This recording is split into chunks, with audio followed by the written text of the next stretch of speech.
Good morning, Internet. I always wanted to say that. Anyways, yes, it is I, the captain. I am hosting today, but I'm not alone. I've got these lovely people here with me. I have Fray. Hello. Fetch. You tried to make Fetch happen. No. Okay, I just love and the whole like Mean Girls thing. So that's pretty funny though. Stop trying to make Fetch happen. Yeah, I love it. And we've got the one and only Graveyard. Hey there. Hey. Surprise, I'm here today. Yeah, he wasn't going to be here today, so I was actually going to be hosting. Mm-hmm. And Hey, Chris. decided, why not? Hey, Why Chris, not, how's it going? Hey, Chris. It's really good to see you. So it's good to see all of you, by the way. I don't know if either of you know where that little saying was from. Some other thing. Hey, Chuck. Good morning, Internet. Good morning, Internet. Good morning, Vienna. See? Is that, yeah, see? Mm-hmm. Fray knows. It's because I'm immortal. Such a great film. Yeah, I mean, I also like old films. Not No, I just like old film, but I'm just gonna say that now. Whenever I know something that's like, oh, like kind of like older or like a little bit more. We're in Canada. Oh, that's so cool. Give us your address, Chris. Now.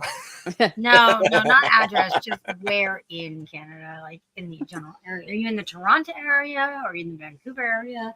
I think, Kristen, you say you were closer to Toronto. Didn't we talk about this at some point on one of the other streams? I don't remember. I don't know if we did or not. But we have a lot to discuss today, so we are going to get right into it. But before that, gotta get into our sponsor. Oh, yes, our sponsors. Yes, our sponsor. One right now. Hopefully more. One right now. Hope we'll get more. I think we got some of them going on in the works. But anyways. Yes. We should have this space for sale. Like just put that up as a graphic every now and then. Yeah. This space for sale. You want to be a sponsor? This space for sale. This part of my arm, you can pay for sponsorship right here to get tattooed. Yeah, just hey, Mattel, I know you guys are watching. I want the Mattel money. Give me the Mattel money.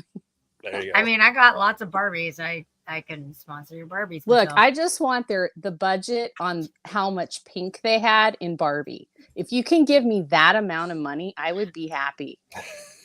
I think I could pay off everything and live comfortably for the rest of my life. Well, I mean, we've got to get back to our sponsor, though. Yeah. Our sponsor for today is Dubby. Yes.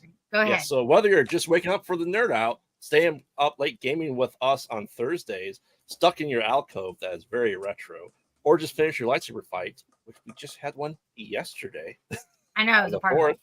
You were awesome. So Dubby is our sponsor today, and Dubby has no calories, no sugar, no fillers, no artificial flavors.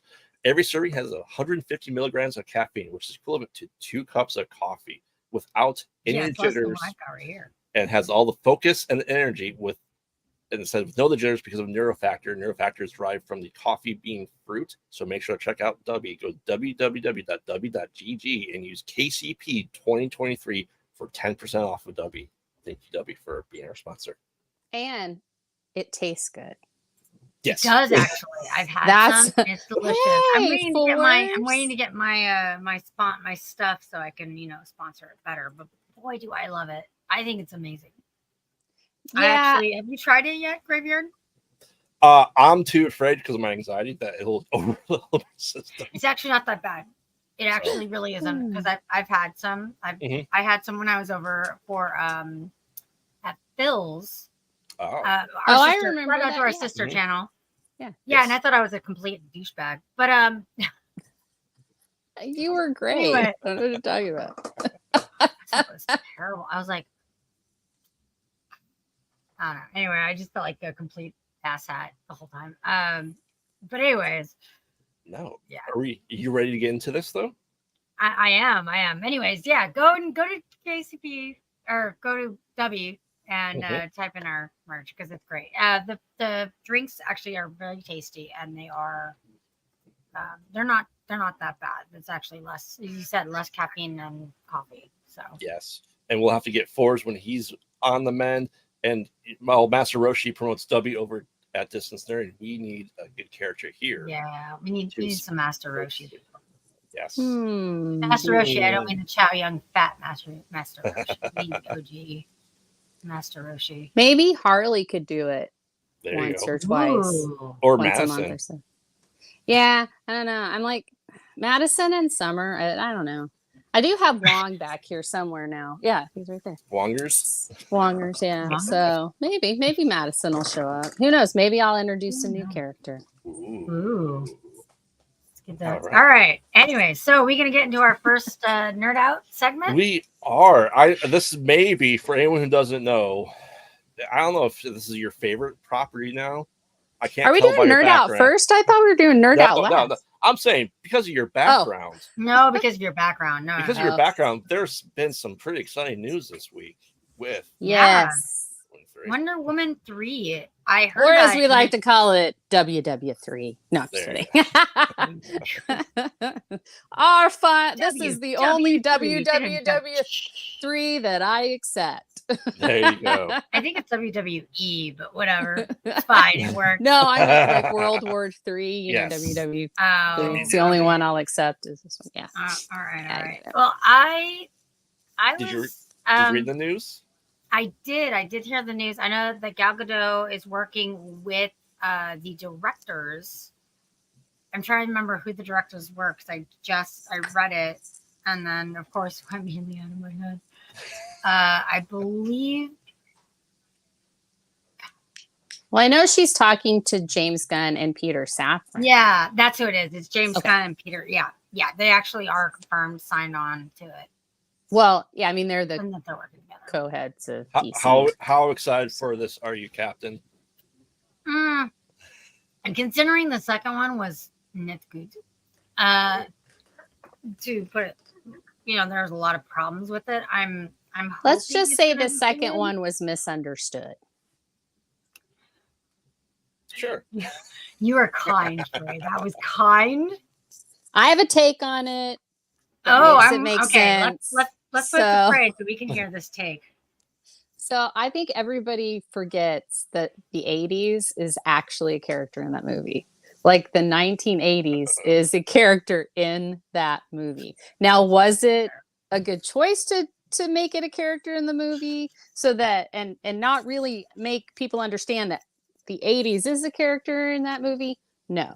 But if you lived in the 80s, you understand setting that movie in the 80s was actually perfect because it was the me generation. And the me generation, all they cared about was themselves, which is why Max Lord was successful in that time frame. If they'd done it in any other time frame, it wouldn't have that actual time frame wouldn't have been part of the movie. It wouldn't have mattered. But because it was set then. Yeah, it was the me era. It was all about me. That's when everybody cared about themselves and they didn't care about anything else. And the narcissist. That's like the. I'm so glad we got past that phase. I know. I'm so glad we got past that. No, we didn't. We did not get past that phase. No, Spoiler. but really, yeah, it was the me. It was the me movement. Everything was about me. I gotta look good, and I gotta do this. I guess that's fair because I think back and now all of the baby boomers are like, yeah, you guys think you're all special and you guys had to all get trophy awards. It's like, no, we didn't. I don't know what you're talking about. Well, the reason that I have no idea what you're talking about, guys. That the next generation is the way that it is that the me generation had to have that entitlement and had to have that me, it's all about me, which is why we now have participation trophies. Nobody gets upset. So it's like a normal. But that's I don't why, know. As a millennial, I don't know. We just get shat on all the time. So you know. Oh no, I totally understand. I mean that's but that's part of it. So yeah, I'm saying that that's why things evolve the way that they do. But yeah, the 80s was a character in that movie, and so that's why I thought it was good. There are problems with that movie. It's a problematic movie. There's some really bad big problems in that movie. But I don't think it's a bad movie. I think it's a movie that made some choices and didn't read the room. You know, So, I mean, this is not going which into horror again fiction. is also Yes. very 80s. I don't know if that's true, but okay. I will take your word for it since you lived in the 80s and I did not. Well, I lived in the years that I don't, the years I don't necessarily kind of remember or was aware enough. You weren't of everything going cognizant of your surroundings enough to know that you were alive. Yeah, no, I lived in a separated time. It was like living in the late 1800s. So Right. that was what I was kind of living in. Yeah. We didn't have television. Like, so I guess it was like more like the 40s, but we didn't have television. We had a coal burning stove. Yeah, I had to heat up all my own water. It was a fantastic time. That was the late 80s for me. Wow. I lived in Utah. Yeah, it was great. It was some good times. So, Fray, how do you feel about this announcement and with Gal Gadot taking over and helping Ryan? Do you think she's trying to do a Ryan Reynolds, and do you think it'll be successful? Well, I think of all the characters that the Snyderverse introduced us to, Wonder Woman was the most successful and the most critically acclaimed. Even the second one that was not critically acclaimed did better than a lot of the other movies. So I think, hey, man. That was fun. But I do think that I like it because I love Gal Gadot as Wonder Woman. Well, I had some trepidation when she first. I was like, I don't know her, and then like I watched her part in one of the Fast and Furious movies, and I was like, okay, yeah, maybe. And I was like, well, but she's got that exotic accent. And then when I saw her in Batman versus Superman, Dawn of Wonder Woman, she was the best part of that movie, and I was like, oh yeah, we're good. She's gonna be great. This is gonna be fantastic. I hope they don't screw up the story. And then that first story was so solid. Hey, I don't know James or Phil, but I'm betting it's James. You bet it's James? Probably James. It's probably James. Yeah, the I'm here, you can start the show sounds more like a James thing, whereas Phil is like, hey, you know, he might say something like that. And anyway, James is hoping he can throw in didn't insult the Rock, so why are you here, James? But yeah, so I think it's a good idea. I think if they were going to transfer a character from the Snyderverse to the new DC studios, I think she's the character that they should, like Gal Gadot being Wonder Woman, because Wonder Woman is so eternal and immortal that she could be from a different universe, a different Earth, but be like a Nexus being for DC, which they don't call them that, but being that she's the same person in each thing. So, you know, I could see that, and I like it. I'm a little upset that Patty's not involved, but maybe it's just that I mean, they're going in a different direction. Yeah, I was gonna say Patty Jenkins is was a big figurehead in making that first movie so successful. But I think she kind of got the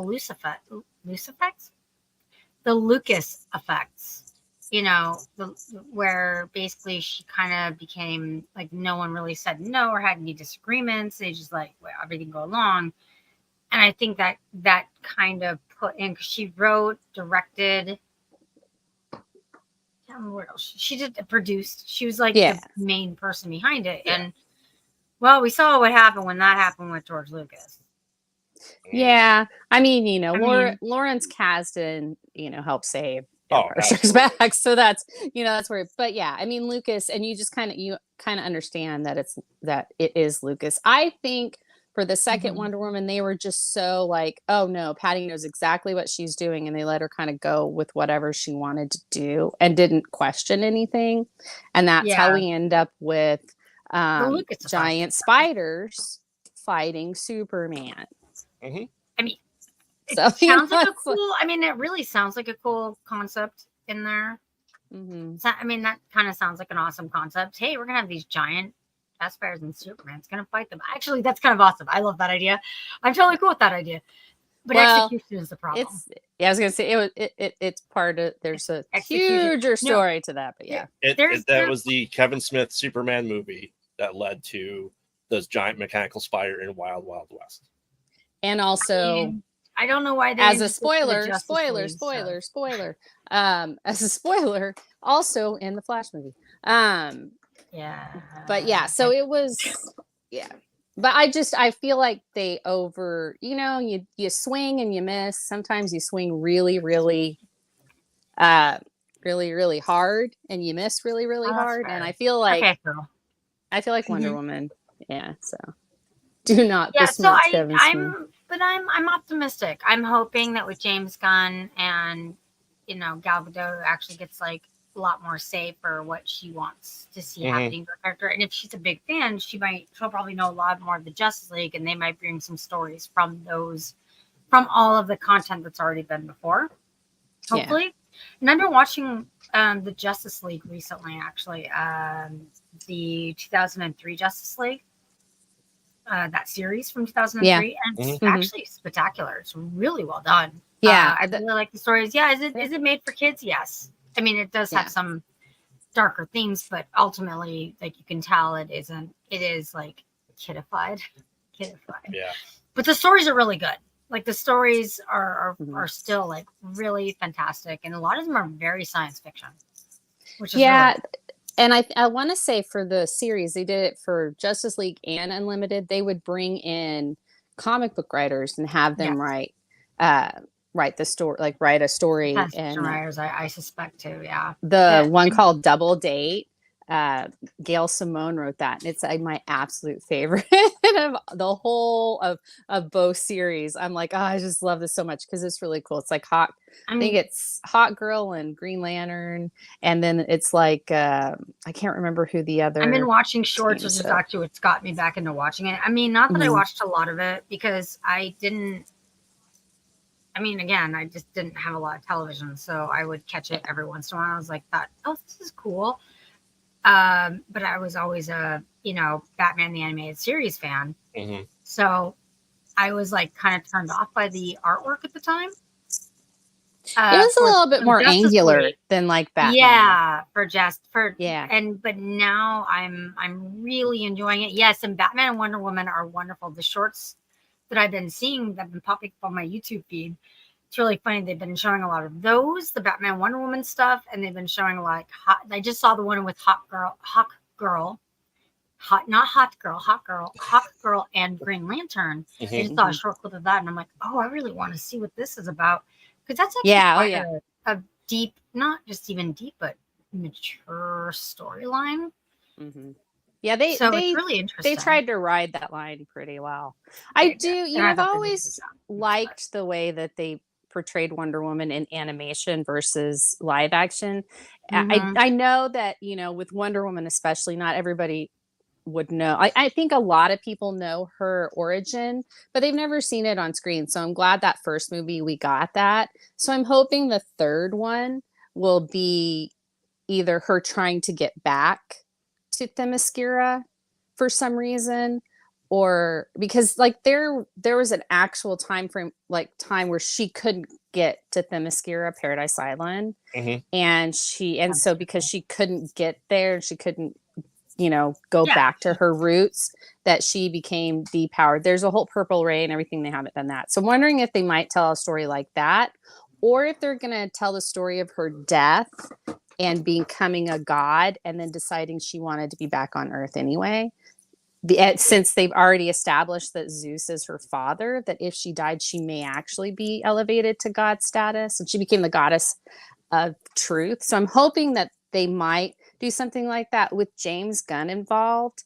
There are so many, he knows comics. So there are so many different stories. And that may be what it is that they're trying to do more of a comic book arc for the last one.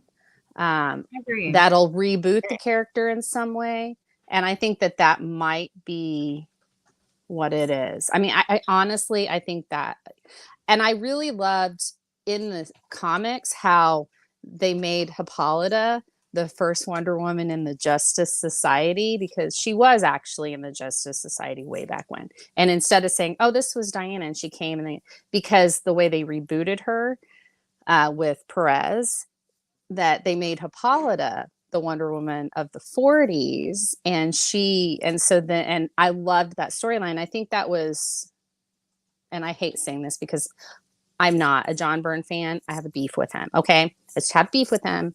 It's my own thing. But John Byrne was the one I think that did that storyline where Hippolyta was the 40s Wonder Woman, and I wouldn't mind seeing something like that where it's like Hippolyta telling that, well, I was the Wonder Woman of that, or I called myself Fury, because Fury was a 40s character as well. That was the daughter of Wonder Woman.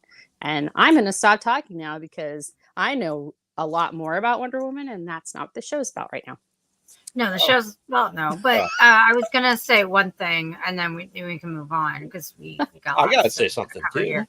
Yeah, I was gonna say. Oh yeah, and Graveyard talking. Graveyard hasn't said anything. He's like, but get me off the screen then. Let's have Graveyard put his thing in first, and I can.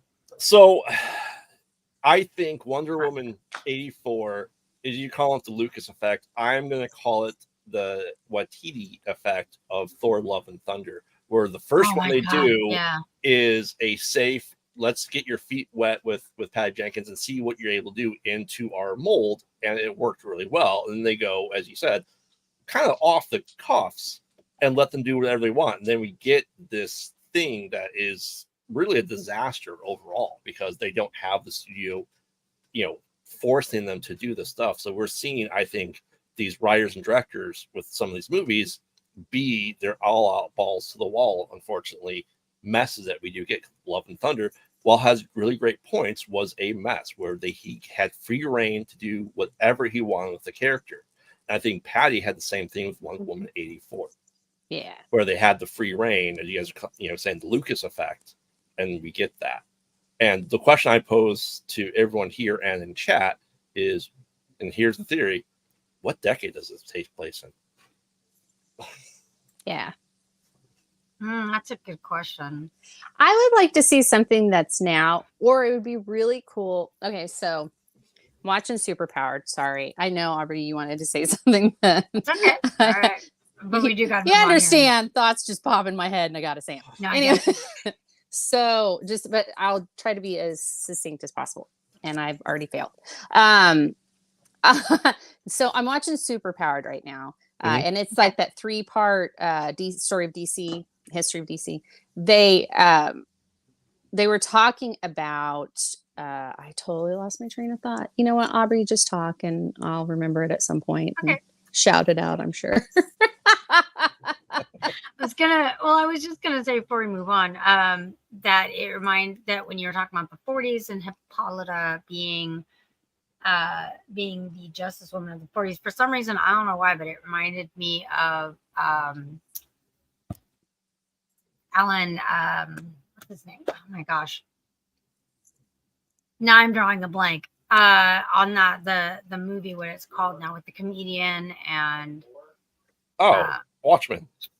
The Watchmen. Remind me, I got Watchmen vibes. We were talking about Hippolyta in the 40s and all that. And Yeah. First Justice. Yeah, so that was the only thing I was going to say, but we do need to move on from this. So why don't we go to our next topic? To the next trickster in the bag?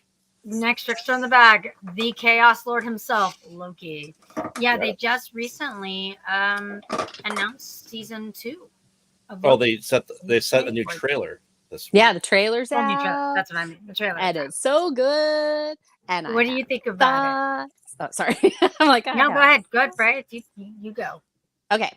So, OB, they're saying that his name is Ouroboros, right? Mm-hmm. And Ouroboros is the snake that's eating itself, right? Yes.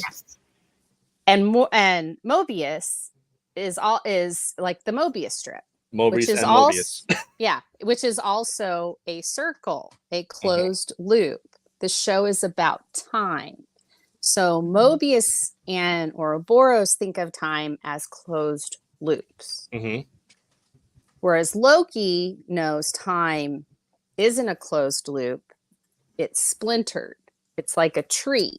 Mm-hmm. And so that's why Mobius and OB are okay with being part of the TVA, whereas Loki always questions and is all about mischief.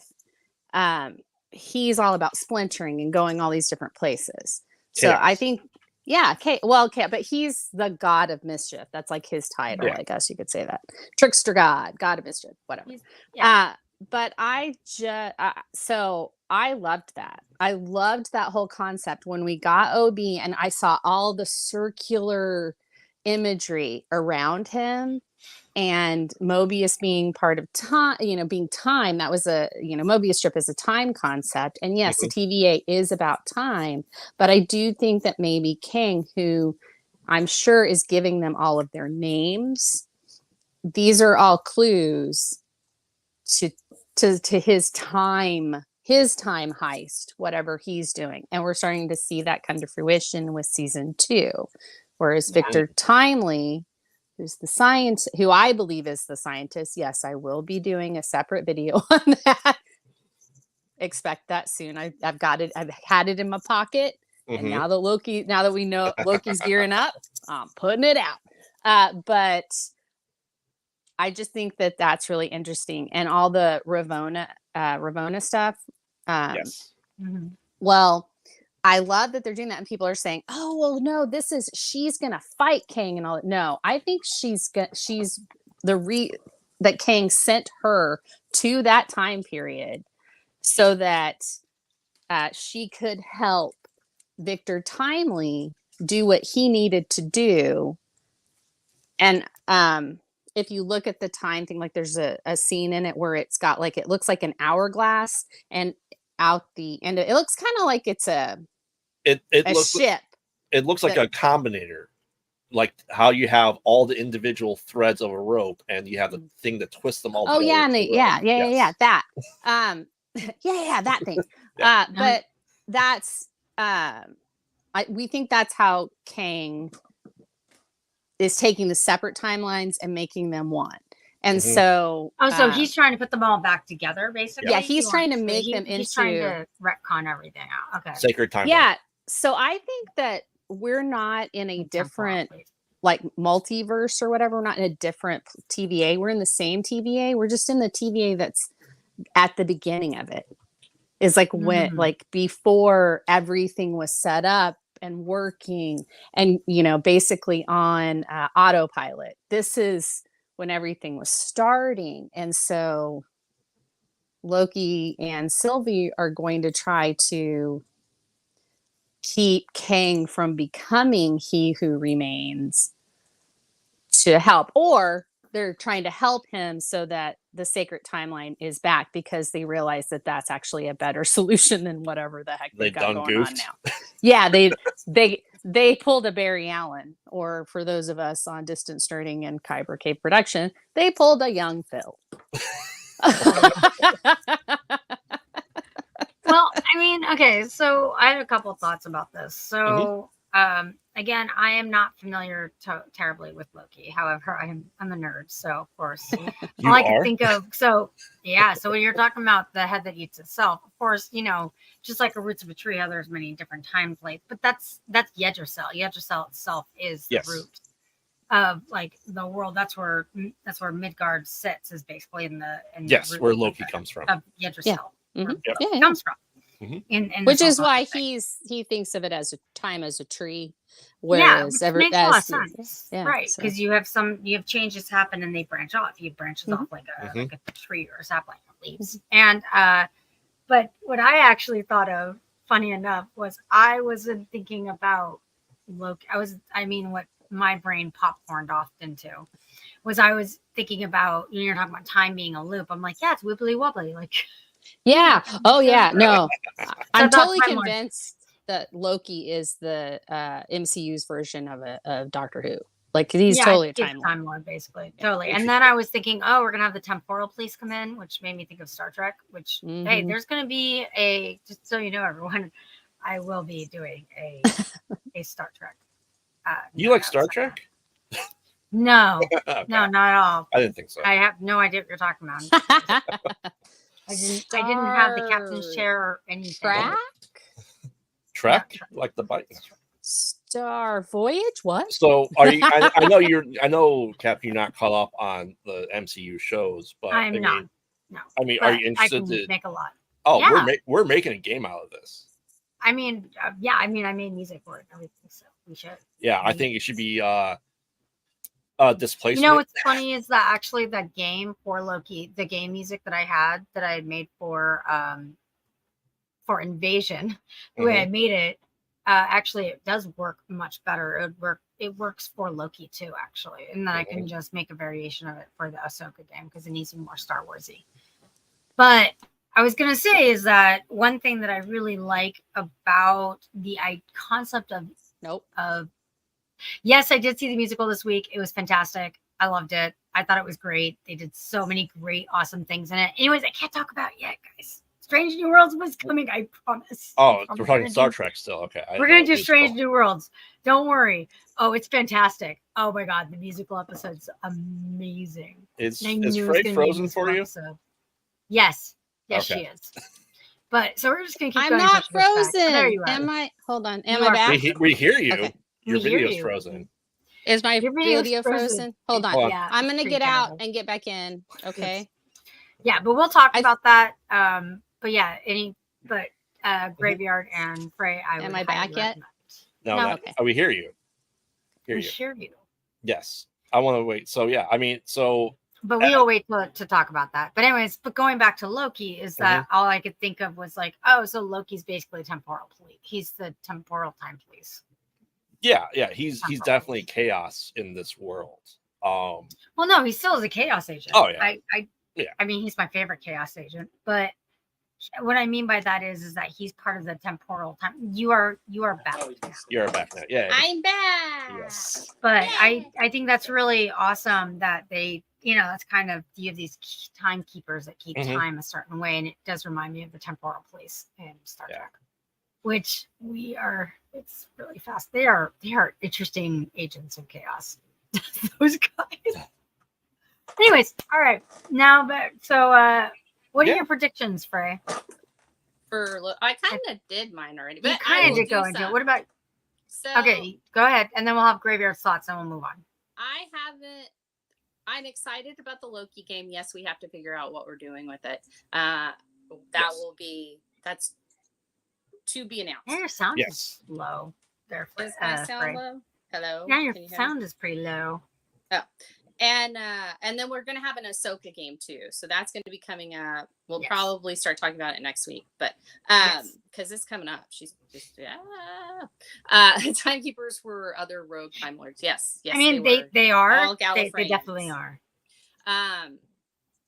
But no, for Loki, here's what I think. I think there's just like last season, there was a question that they had to answer. Like they had. Yes. Had to answer. I think there's going to be a question they have to answer in this one as well. I feel like the first season was more Sylvie's journey and Loki grew out of that. I think this season's going to be Loki's journey and he's going to mentor Sylvie a little bit more so that they get closer, because I think the end game for Sylvie is that she's going to become Enchantress in our world. And then we'll have Loki. So we'll have two Lokis technically in our world. And I think what the device that they're going to get to fix Loki's time slips, which look cool as hell, by the way. And I think they might use that for Sylvie so she can stay, once they get this all figured out, stay in the MCU and become Enchantress in our world.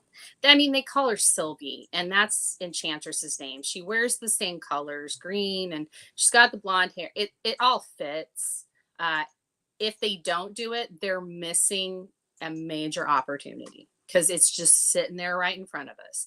And her and Tom Hiddleston have great chemistry together.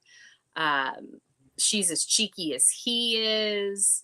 I could see them together causing a lot of amazing chaos. And can you imagine those two and Wanda together?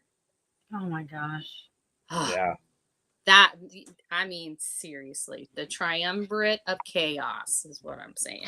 But anyway, that's kind of where I think we're going to get a question that needs to be answered, like one of those really existential questions like they had with He Who Remains. I think Jonathan Majors is going to be a huge part of this, depending on what happens in August. Will depend on how long he is Kang. But yeah, so I think that I think it's going to be a solid season, and they moved it back a couple of times. So I know they've been making sure it's as perfect as it can get to come out. So that's kind of what I'm banking on. I'm banking on Loki season 2 being the show that everybody's like, oh, I love MCU again, that kind of thing. So I mean, honestly, that's Secret Invasion. Maybe we'll have to do so a watch through.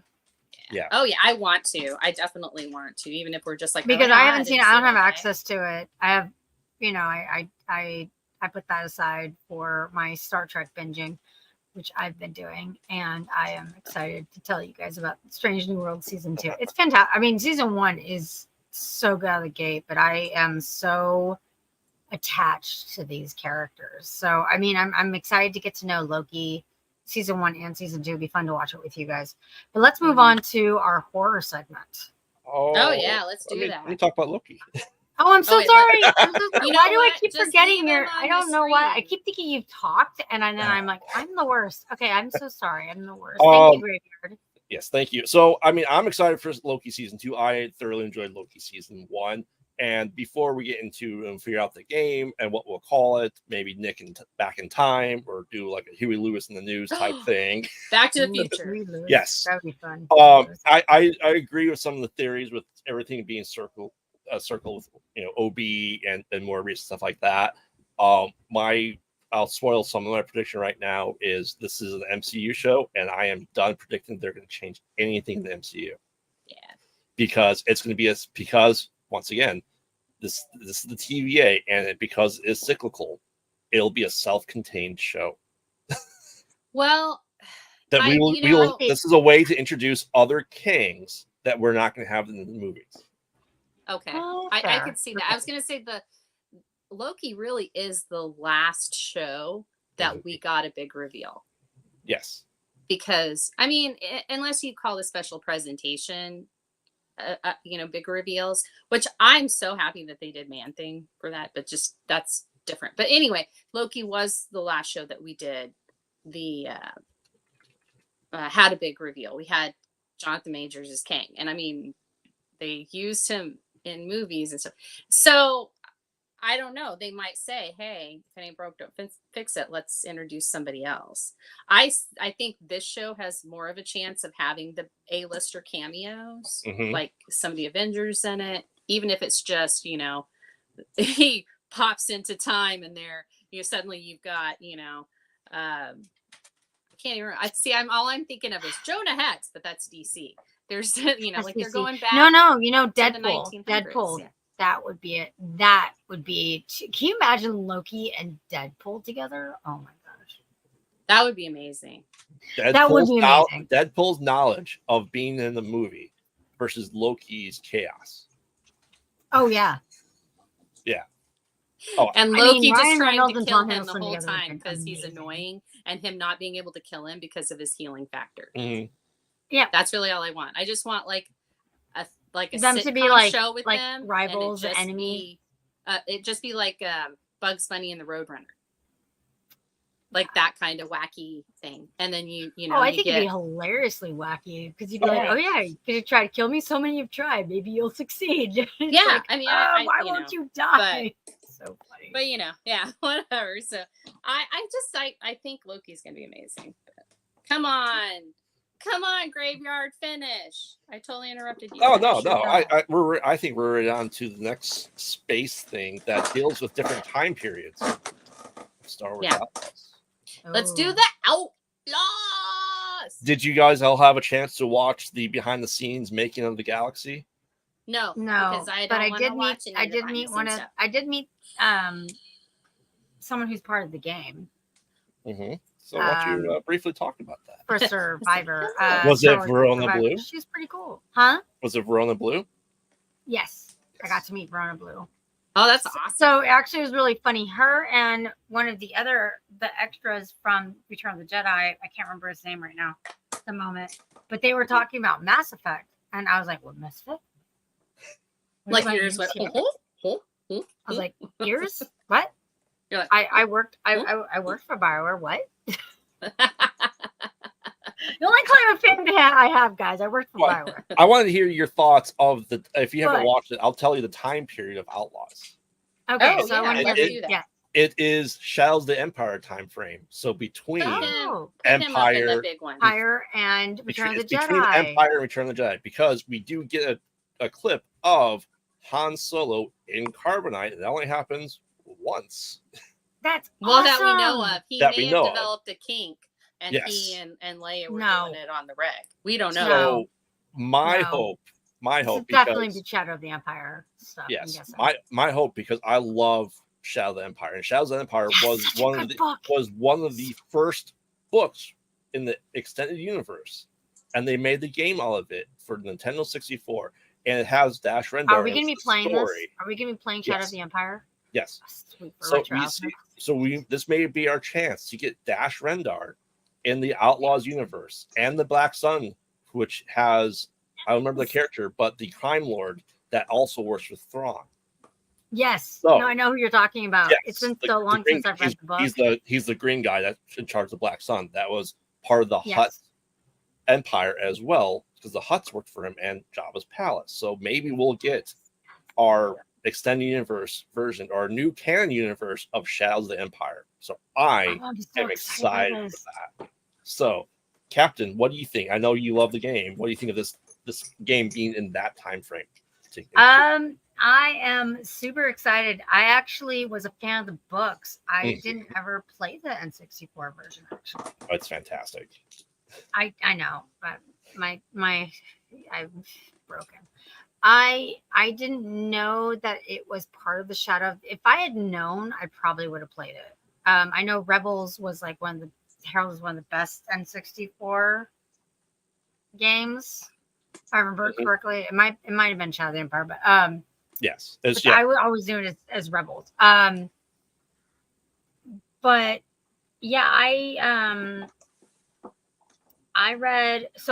actually read all of the books. I read them in order, actually. So I read it as A New Hope, and then I read Splinter of the Mind's Eye, yes, which is the in between. I know no one knows that one anymore. They're like, what?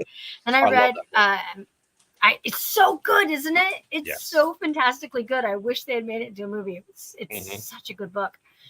Then you have The Empire Strikes Back, then you have Shadow of the Empire, then you have Return of the Jedi, and I read all of them. yes. And Return of the Jedi is still my favorite, but Splinter of the Mind's Eye and Shadow of the Empire, I was so sad that they weren't part of the canon of the movies, because both those books are so good. Like, Splinter of the Empire is like more light. I would say it's a lighter, more fluff, like fun version. It's like Leia and Luke are having this adventure, and it kind of gets more into a little bit more of like the romance between them. Yeah. But you're already seeing kind of the seeds of like, something's off about this, but they also like obviously like each other. There obviously is this attraction to each other, and there's this like, and it's more of a deepening of that. But then it goes off because obviously they're, and it shows a lot more of Leia too, like Leia's thoughts and feelings too in the book, and how she's kind of torn between both of them, between Han and Luke. Right. And I really like that aspect, because that's the only book where we see Leia's point of view of things. Right. At least in those 5 books. Yeah. So I really liked Splinter of the Mind's Eye, and then Shadow of the Empire is a darker version. It's obviously everything's kind of gone to shit at that point, and gone to hell and the handbasket, and so it's like Leia and Luke are basically picking up the pieces of everything.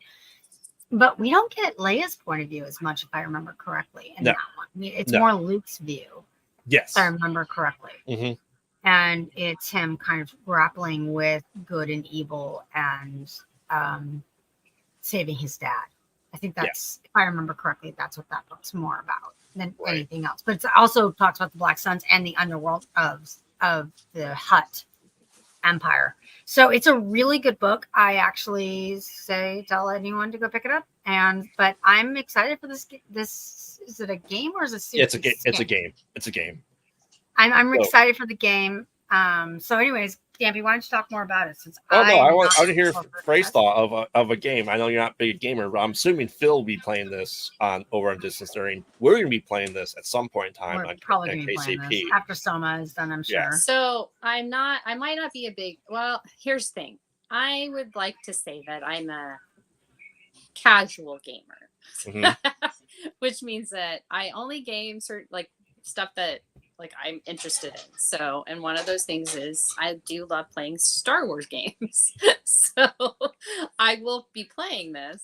Maybe it's because there aren't a lot of spiders in Star Wars. Maybe that might be it. Do you not like spiders? I get the sense that you are not a fan of spiders. I hate spiders. I'm not. I don't hate them. I fear the little 8-legged things, and they know it. And so they like to, come and hang out with me a lot. You were not a big fan of 8-legged freaks, then, were you? You did not like that. Oh no, I never watched it. No. Or arachnophobia? Nope. Never watched that either. Okay. I know. I love never watched that either. I haven't seen it or read the book because I know that he turns into a weird clown spider. So that's like no. What? Pennywise. Oh yeah, he does turn into it's an alien creature. Spoiler for a book and movie that has been out for many years. Yeah, I'm sorry. Pennywise is a she, and it's actually a creature from an outer plane. Yeah, it's alien. Yeah, right? Anyways, going back to that. Yeah. Alien. What do you expect? How do you hope the canon to be established here, though? Well, so I'm interested that it's in between Empire and Return of the Jedi because and they've been doing a lot of stuff with that. Like, I know they're expanding, like they're trying really hard to go from like the High Republic, Old Republic, all the way to present as far as like happening right this second for them. Right. So do you like that it is not super old? So we're gonna see Easter eggs and have little references of stuff that we know about that we're really that are old school Star Wars stuff. And so I think that'll be fun. And the actual like graphics and stuff, they look amazing. I was looking at that the last time, like with the gameplay trailer, and the gameplay looks really good. So, and that's something that I'm interested in. But I am a Star Wars. I do Star Wars games, and then like Mass Effect and Dragon Age. I do those a lot. So anytime those come out, I'm always playing those. But it has to be something that really is. I'm actually thinking about the Immortals of Avium, and I'm sure we'll talk about them at some point. But we're going to. Yeah, I don't know anything about it, but I just saw Gina Torres as one of the characters, and I really want to play it. So I will be playing Star Wars Outlaws, probably not when it first comes out, and I'll be watching gameplay. So I'll probably be in the chats with these guys while they're playing, or maybe just watch them and go, oh gosh, did you see that over there? Oh goodness, oh gosh. I turn into like somebody from Wisconsin a lot of times when I play games. Oh my gosh, oh goodness, oh my goodness, oh what's that thing? Oh, do I have to beat him? Oh, I guess I need to fight this guy. Yeah, I really honestly do. And so cool. There you go. I have one other thing to say, and this is not necessarily about Outlaws, but this was about Survivor. So I will say, I can't remember her name now. Verona Blue? Yeah, Verona Blue. Yes. Verona Blue. Her character looks awesome for Survivor, by the way. She looks like this cool bandolier, like rock star. It's pretty amazing. And it was funny because she hasn't played Mass Effect. And so this guy and I started tag teaming, like, oh, you got to play Mass Effect. It's amazing. It's like a space opera. I was like, it's like a space opera in all the best ways. Like, it's so good. I don't want to talk too much about it yet because I know Forrest was in the chat. I don't know if he's still in the chat, but I don't want to spoil anything for him. But I'll say this still. Vicarian is the goat. Just Mhm. that's all I have to say about that. Yeah. I'm not gonna say why, but just the best character ever. Anyways, but yeah, that's what we basically talked about. So that was, and I was like, yeah. And we were talking about rides, and because she was like, yeah, did you see the um she was talking about the ride at Universal for Guardians of the Galaxy ride, and I was like, yeah, but Oh yeah, I hear that's I hear Mass it's Effect really good. Experience ride's the best. I'm biased though because I was a captain on it, so it was really funny. But yeah, so anyways, that's all I have to say about that. I'm sorry. Yeah, so make Yeah. sure to check out. We So check Van it out. actually interviewed her this past Sunday on Saber Rattle. Make sure to go check out that, where I guest host because Mez is out of town. Eh, Yeah. awesome. Check it out. Speaking of playing a game, Speaking of playing games, live or die. you took the words right out of my mouth there, Dampy. So That's okay. It's good. how are you? How excited for you? I am not a for fan of Saw? the Saw games. I'm not a fan of Saw. I'm just not.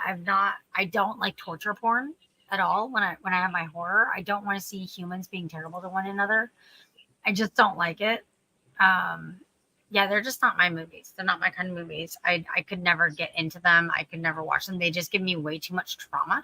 Mhm. Unfortunately.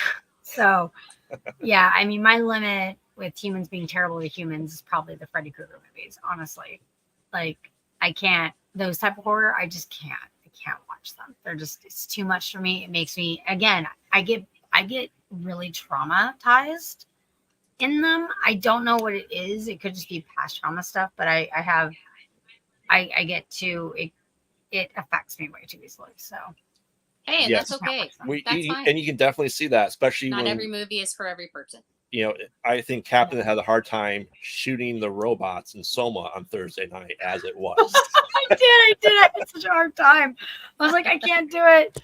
I can't shoot the robot. Well, I like robots, but I mean, to be fair, but it's like that's a person. I couldn't do it. I can't. I mean, okay, I had to go and kill someone with the sword. It's fine, whatever. But I'm not for torture. I'm not for like shooting down or hurting, defenseless people. And Mhm. that robot was defenseless. It was a defenseless creature. He's running away from you too.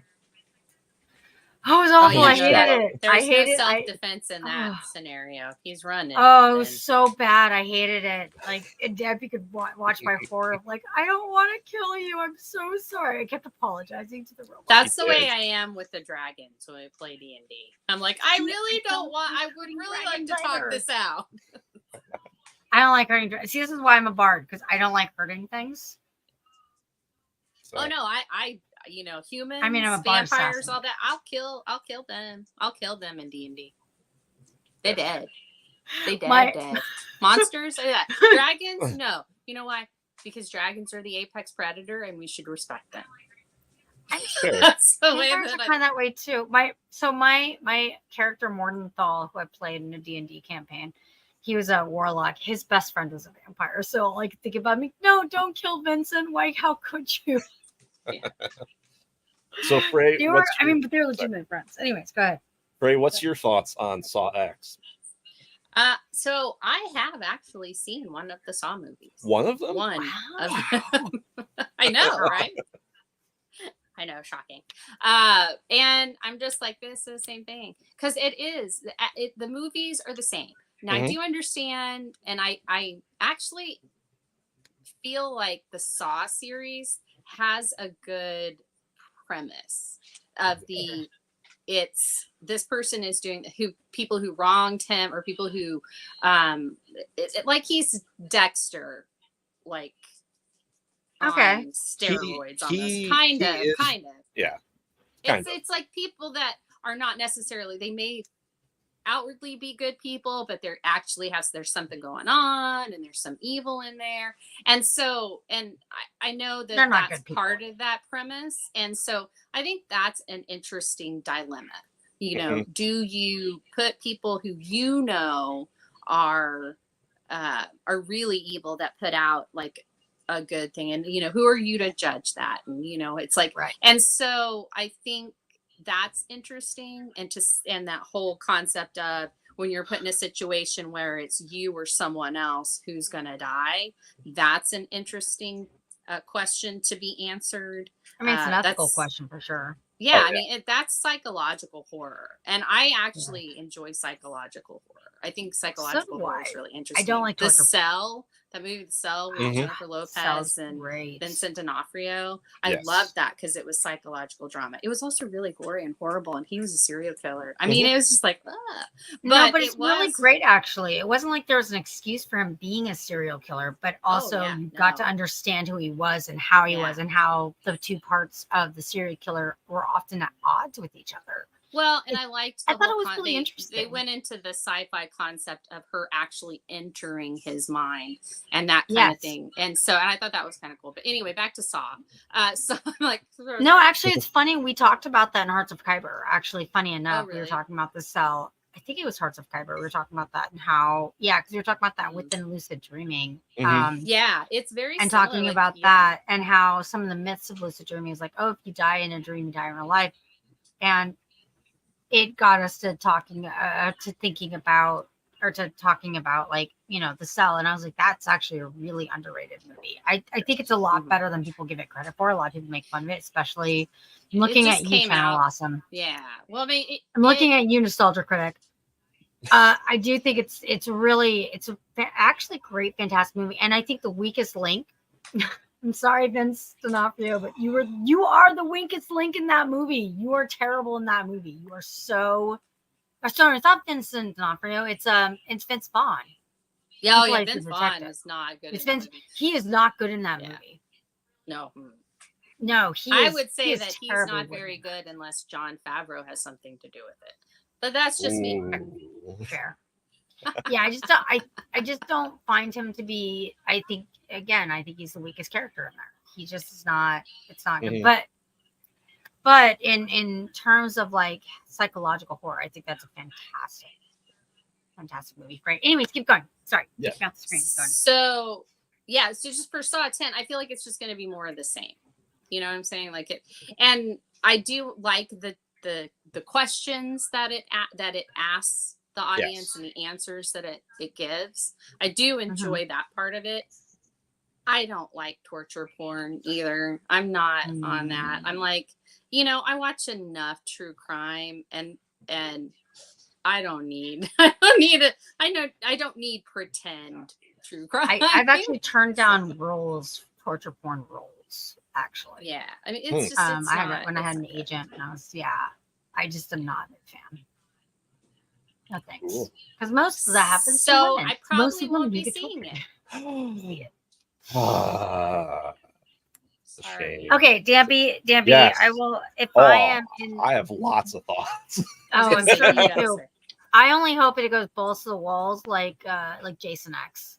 Mhm. If In that's space. the case, I hope it goes to like in space. Yeah, exactly. So, so yes, Jigsaw is Saw torture porn? Absolutely. When these started, were they absolutely the new Friday the 13th? 100%. They're coming out every single year, just like Friday the 13th. Because in the 80s, Yes. we had count them 9, no, 8 So Friday the 13th in the 80s alone. Yeah. 8 of them in 10 years. Man, Yep. that's like those old school like nobles having like 12 kids and like 27 pregnancies. It's like right. seriously. I mean, then you had Jason versus Freddy. Everyone. And, Jason gosh, has been up against everyone. Especially Freddy. I mean, they started to make them more fun. I think towards They Jason, got too comical. 3 or 4. They just got really funny, and the first one legitimately is really terrifying. I think the second one is pretty scary too, and then once you get to the third, you're just like, okay, this is just silliness. And then you got in space. It's great. Yeah. Anyways, keep going. What you were saying? So Saw X, spoiler for it hasn't seen the trailer. They killed off John Kramer, Jigsaw, in number 3, and they made a big mistake of killing off their main villain. Yes. However, he's back because this is actually Saw 1.5. This takes place between Saw 1 and 2. Well, they can do that. I mean, they're doing it in a Star Wars game. Yeah.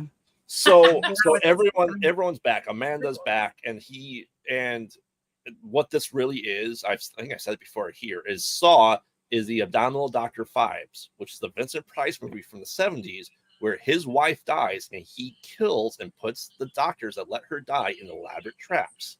This was in the 70s with Vincent Price. Oh man, which is the exact premise of Saw.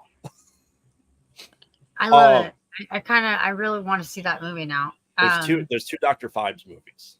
And so Saw is in that vein, because you're saying, oh, are these good people? Yes or no. And in the Saw X trailer, you learn that, in the very first Saw with Carrie Ells, which is a fantastic movie, and not torture porn. The first Saw is not torture porn.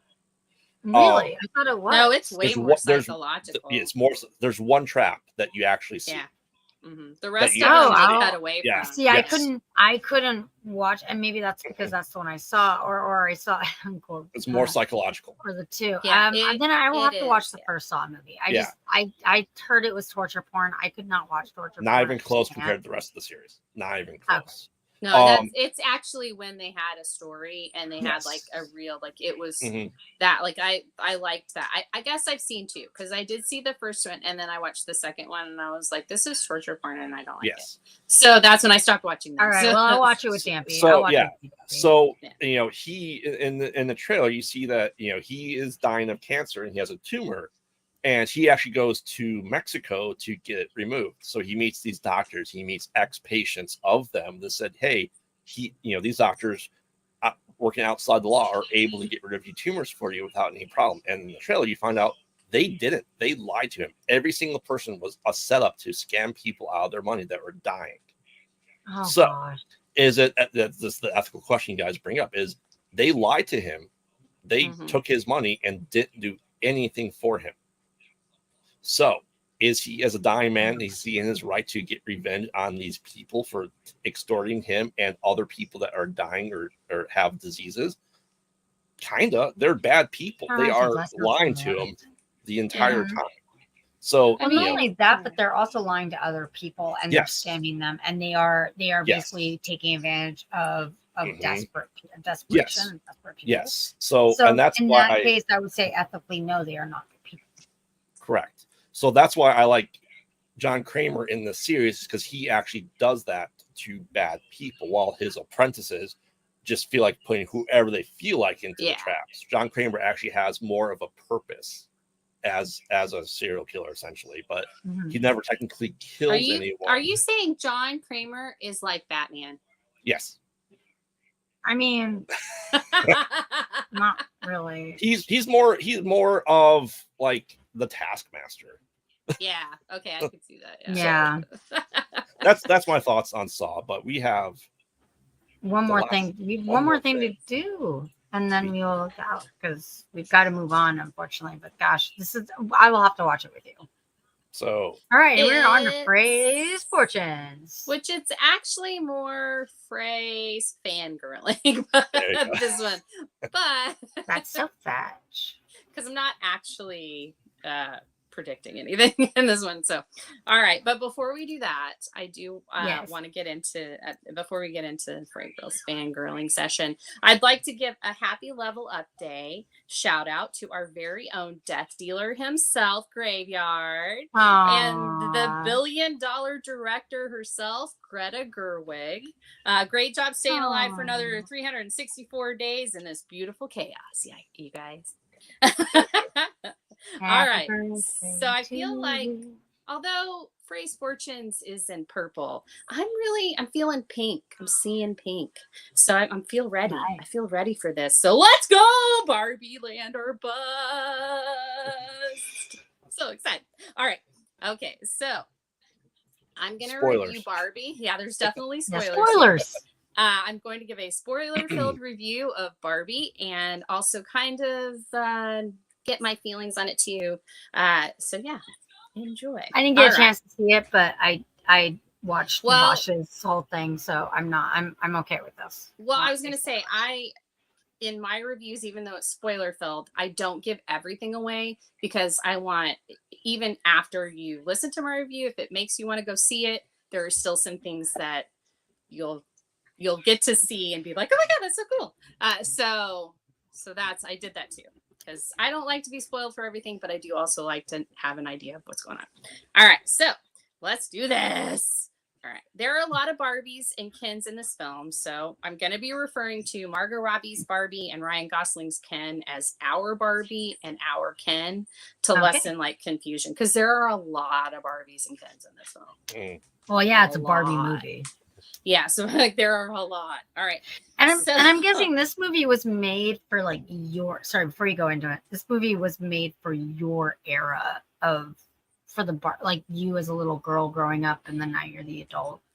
Some of it, yes. There's an overall like an overarching message that's much bigger. But yeah, I mean, there's a lot. There's enough in this for everyone. So you don't, if you played with the Barbie, if you hated your sisters for playing with Barbies, you're gonna like this movie. I'm not kidding. Like it is very nostalgic for the people who are really obsessed with Barbie. They're going to get a lot out of it because there's some references that they're going to know about that maybe not everybody does. And then for the casual fans of Barbie, they're going to get a lot of this references too, and they're going to understand it, yeah. So let's do this. Okay. So we open with an introduction to Barbie and little girls decimating their baby dolls. So, and this was in the trailer, and it really sets the tone for the film. Like, hey, this is not a film about being a mommy. This is a film about being sassy fashion icon. It's not really, but it's that kind of like, hey, Barbie changed the world. So yeah, so that's there. So then after that, we enter my new dream vacation setting, Barbie Land. I have to give a shout out to Helen Mirren as the narrator in this, because she was used well and added to the overall story. They didn't use her all the time, but when she was needed, she was there. When the song Pink starts, we begin our day with stereotypical Barbie. That is what they call her in the movie, our Barbie, waking up in her dream house, and the hi Barbie and waves start. Once our Barbie gets ready and pretends to eat and drink, we head to the beach in our pink Barbie convertible. So much pink. Like, I bet the pink budget was outrageous. I really just, Mattel, just give me the pink budget. That's it. Just want the pink budget. And then I will be set for life. All right. So once we get to the beach, we're introduced to a lot of Barbies. President Barbie, Writer Barbie, Dr. Barbie, who also moonlights as the DJ in a later scene, and funny. Kens. But we don't really, there's no like designation to the Kens. They're just Kens. It's just like, oh, hi Ken. But all the Barbies have different things. And they go through montages where you see them doing things. But only one little Alan. Michael Cera is hilarious in this film and is just uncomfortably awkward through the whole thing. It is amazing. He's perfect for Alan in this film, and he actually has stuff to do. He's not just like, I'm Alan, he actually does stuff in this. So, which I thought, because they had so many people in this, that not everybody's going to do something. It's just going to be like a hi Barbie, and that might be the only thing they get. And some of it was, but there are like a ton of Barbies. So if I had their wardrobe, I would be set as well. So the beach, I mean, it's amazeballs. It is where a lot of the innuendos happen, like, the beach off and stuff. But they also set up a lot of the Barbie Land drama that we see later when we return to Barbie Land, Kingdom. And I feel like they missed out on the term Ken City. But Kingdom is good too, because I feel like Ken City, like New Jack City, Ken City. All right. But we'll get back to that in a minute. So then Barbie Land, it's a really nice catch up on all the things that Barbie can be, and a great introduction to the world and the film's reality. And the little touches, they were amazing because, like I said, there's going to be something for longtime fans and for new Barbie fans in this movie. So you don't have to know all of the lore to understand what's going on with Barbie. And they explain the stuff that you'll need to know. Soon our Barbie is struck with the weird. No joke. Kate McKinnon plays Weird Barbie. She really does, and I love her. Pretty freaking amazing. So our Barbie must go see Weird Barbie in her weird house, which is basically her take on the Barbie dream house, to find out how to fix herself so she can go back to her perfect Barbie life. When Weird Barbie gives her the Barbie version of Morpheus's red pill, blue pill hero's choice, Yes. Barbie eventually agrees to go to the real world to find the girl who's playing with her and giving her all these thoughts. Now, the real world is like an ice cold shower to our Barbie and our tag along Ken. They get arrested a couple of times, which those scenes are pretty funny. And our Barbie is exposed to a lot of harassment, but she has some new and interesting comebacks to make them feel bad about the comments that they made to her. And then this film, it really does a good job of highlighting the often unspoken disparity of genders in both Barbie Land and the real world. Like there's disparity in both, and it really highlights that. So it's not just, hey, women are fantastic and men suck. It's not that. Like you really see both sides of it. And I'll get into that a little bit more. So our Barbie, going on with the movie, our Barbie finds her girl, Sasha, played by Ariana Greenblatt, who does her best Mean Girls impression in that first scene. It's amazing. And tries to cheer her up, but we find out that it wasn't Sasha. It turns out to be her mom, Gloria, played by America Ferrera, who works for the CEO of Mattel, aka Mother, Will Ferrell. And he really looks good in pink. There are some men that cannot pull pink off, but Will Ferrell can pull pink off. That man, he can. And has been missing how close her daughter and she used to be. So that's why Barbie is having all these weird thoughts. So Sasha and Gloria rescue our Barbie from the board of Mattel and travel back to Barbie Land.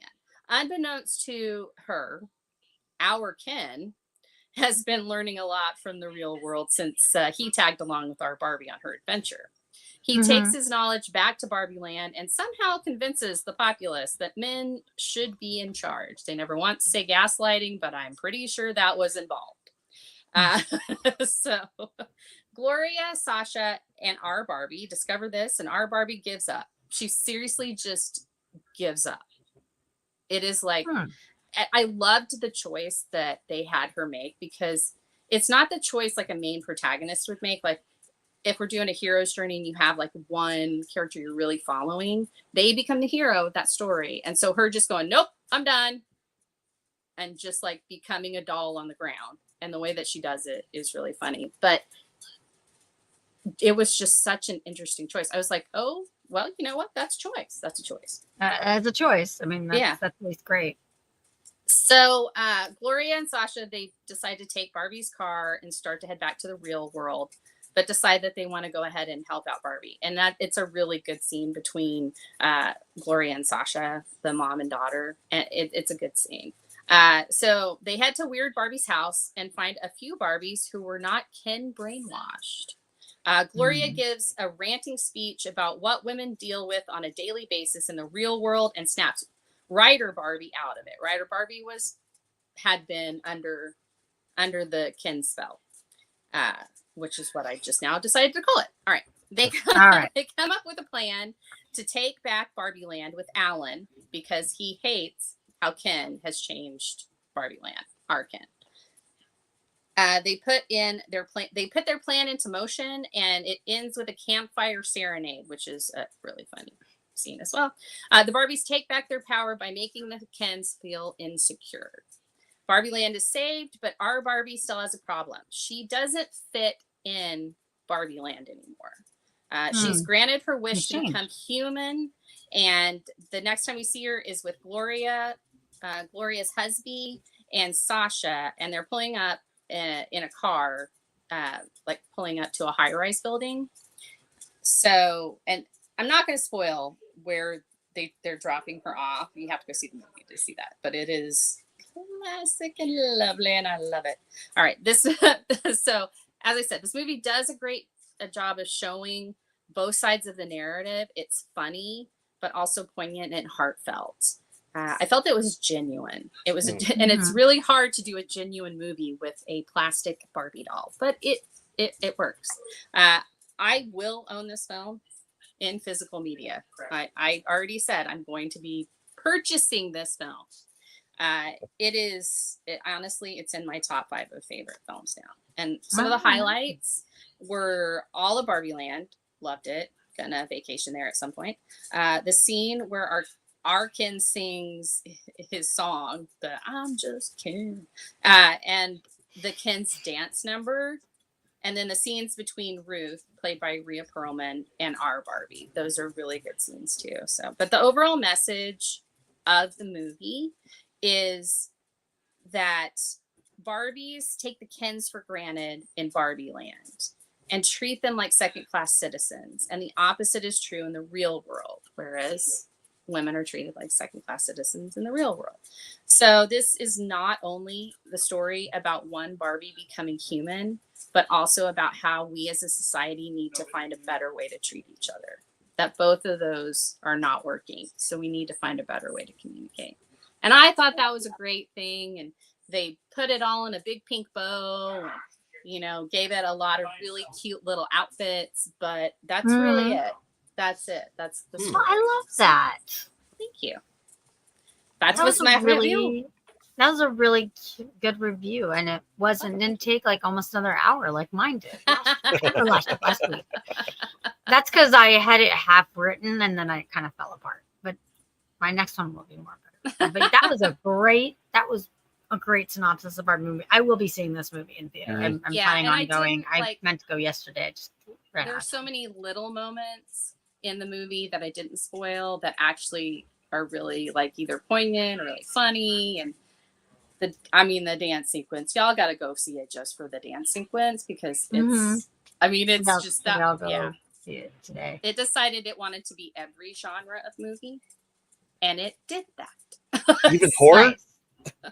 Yeah, I think there is actually like there is a horror thing, but it's them screaming because her feet are flat. But that's it. It was just really funny. So I loved it. I'll be seeing it again. So. Nice. Well, what about you, Danby? Do you have any plans on seeing this movie? No. But I mean, I didn't play with Barbie. My sisters had it. Now, Fray, I just got to ask, do you think, I know all the spoilers, do you think this is a Lego movie meets Transformers? I think this is a movie. It's a movie about, to me, it's a movie about, I would say it's more like She-Ra crosses over with Wonder Woman.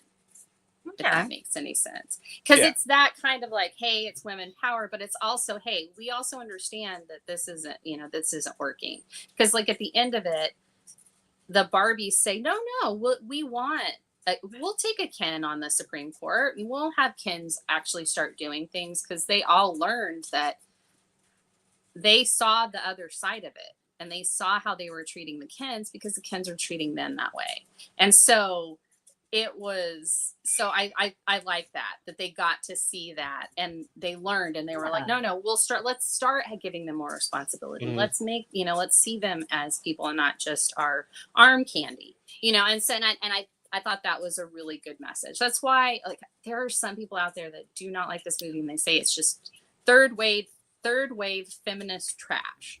And it's not. And the reason it's not is because it shows both sides and it gives us feminism. A glimpse. That's true feminism. Yeah. Into learning. It's not about women being in charge. It's not about men being in charge. It's about the right people being in charge for the right thing. So, and sometimes that's stereotypical Barbie. So, I mean, that's the thing. It's like anyone can be a hero. It's got all that. It's got all that messaging. So, yeah. So yeah, I like it. I mean, does it deserve the $1 billion? Absolutely. It deserves the $1 billion. It deserves to make as much money as possible. It is a good movie. So husband, was not wanting to see this movie. He was like, it's Barbie. I don't want to see this. He thought it was awesome. He literally said, that movie is awesome.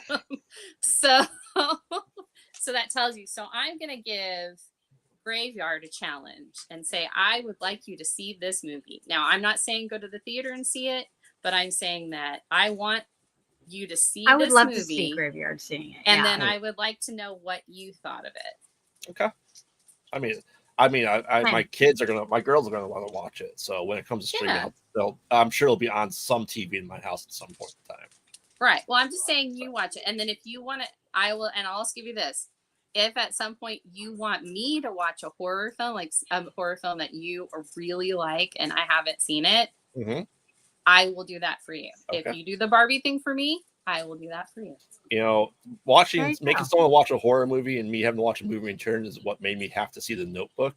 So that was terrifying. I'm sure that was a horror film. Is that why you're so afraid of Ryan Gosling? Yes. Notebook. Oh yes, that is. Yes. No, The Notebook was terrifying because it dealt with dementia. Yeah. So yeah, it deals with dementia, but also, I mean, there's so many interesting aspects of that movie where you're just like, wow. The movie tells a good story. The way that it's set up and the way that at the end, that's when you find out it tells a good story. That's, I mean, of all of it. I've seen it. I've seen The Notebook. But yeah, so I'm just saying that. Okay. I'm just asking you to. So this one is, that I like all the nerdy stuff, and I've got a pretty good track record with liking good movies. So I've seen enough of them, but yeah. So I'm just saying, if you accept the challenge, okay, I'll do it. Then I'll accept a challenge from you at some point. It's only fair. Right. Everybody hears it. We're here. It's on the internet. Can never be taken down. Never. All right. We should probably wrap this up now. We are running a bit late behind. So, Dampy, you want to take us out? Yeah, I'll start with the plugins first. Yeah, why don't you start with the plugins? So I'm Graveyard co-host of the Mostly Pod Out at Night Mostly podcast. Just follow us on all social media, Pod Out at Night. Make sure to check it out on YouTube, where it was going to be this Wednesday. I have something going on, but in 2 weeks, hopefully the new Conversations in the Void will be launching on our YouTube channel, Pod Out at Night, with music with the one and only awesome Captain herself making it for it. And you can find me on Distance Learning, interviewing all the awesome people and having DC brackets, where I am the ultimate DC king, obviously. All my knowledge DC, where I just have this lovely coin right here that is my vote. I'm going to say, we call him Two-Face because he's got a coin and he flips it. Well, yes. And then I just call him Dampy, but yes. And you can find me here 2 or 3 days a week over at Kyber Cave Productions. Make sure to check out every new content. Make sure to check out Saber Rattle tomorrow night for a brand new interview. I'm excited for it. Fray. Hi, I'm Fray. And I am here every week, every Saturday. I'm here on Saturday Morning Nerd Out, and I love it. And then I am also on Tuesdays, I am on the download. And our sister channel, Distance Nerding. So you can catch me there on Tuesdays. I talk nerd stuff over there too. And then I mod for both channels. So you definitely can catch me there if you guys want to talk about anything nerdy or be like, I can't believe you said this was the theory. That's so crazy. I don't know. Definitely tell me stuff like that, because I love all that. Because I do take big swings, and I know some of them are going to be home runs, and some of them. But we love them. I'm going to miss them completely and turn around a few times and get real dizzy and maybe vomit.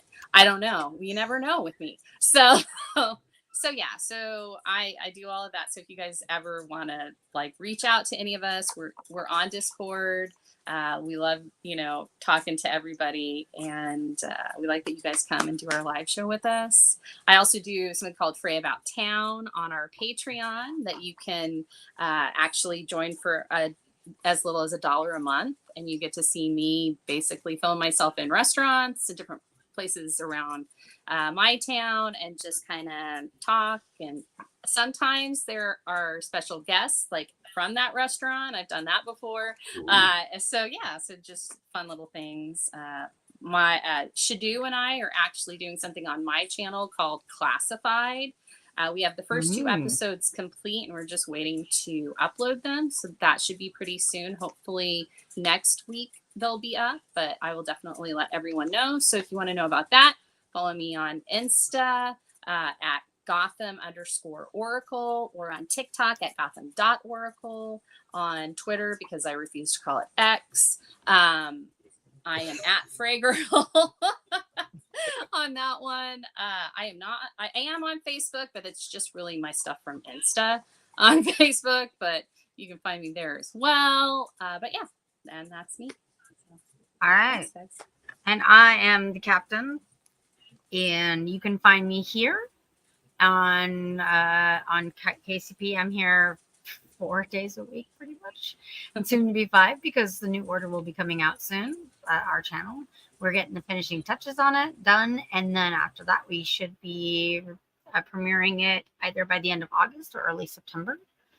That's a pretty sure date that's going to be coming out, and we'll be showing some of our favorite people right here. And so that's in the works. That's happening. That's very near to completion and getting started. It's super exciting. And and I'm all around. I have got my music up on Spotify. You can go check them out there. Just look up Unexpected Journey by Aubrey McCoy. You can find it, because that's my actual name. Or you can look me up by BYL as well. And I have 2 songs under that Spotify name. Also, you can find me on Terrible Independent Films. I'm kidding. I have a lot of projects that I've done in the past as an actress. I don't recommend them. They're not terribly great films. Some of them are okay, but they're not terribly great. I was trying to get into better films is a thing. So that's basically what I've been doing. I've been writing music and just getting other projects out of into the can. So that's what I've been up to, and that's where you can find me, is here, either on Hearts of Kyber, or on Tuesdays. You can find me on gaming for Wednesdays and Thursdays, and right here on Nerd App. So we're gonna say that with that. You guys all have a wonderful day, and we're done. Bye. Bye, everybody.